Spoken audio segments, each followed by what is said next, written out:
Bismillahirrahmanirrahim. Assalamu alaikum dear students.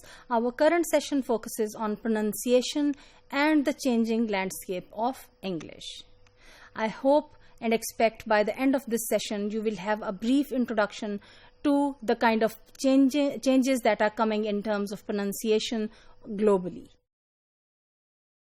Well, my dear students, today world is a global village. What does it mean? People are very closely connected. The networking that is existing today was absent yesterday. And there is a need for English to function as a lingua franca, and this need is ever increasing.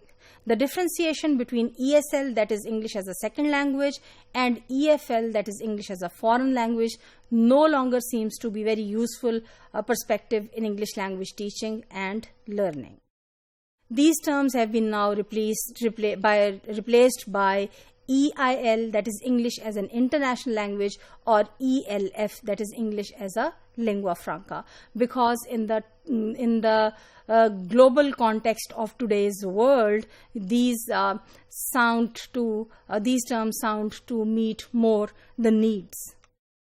The substitution is not merely a switch in terminology. So this shift is not only a shift in terminology from one type to the other, it indicates a major change of mindset or attitude towards English, which is important when it comes to English language teaching.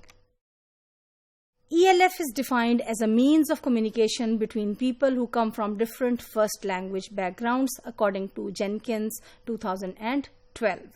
So, it is the English that all users of English, regardless of whether they are native speakers or they are non-native speakers or users, their ESL or EFL learners, they employ to interact with each other. English is the only tool that is used as a lingua franca for this communication.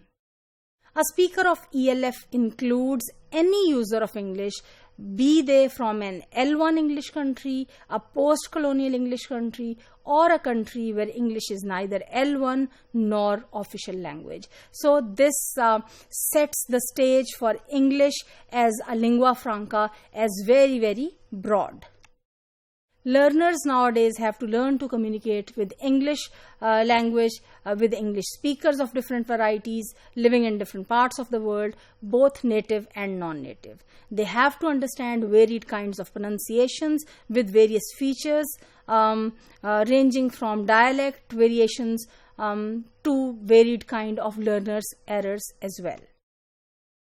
So this variety in pronunciations like Australian English, American English, British English, Canadian English, Pakistani English, Indian English, Singaporean English, etc., and many more dialects, and then within them various varieties of sets of errors that are being made. This completely changes the global landscape for the pronunciation of English language in specific, and for the teaching and learning of English language in general. Such a standpoint definitely imposes changes in terms of the content as well as methodology when it comes to the teaching of pronunciation of English language is concerned.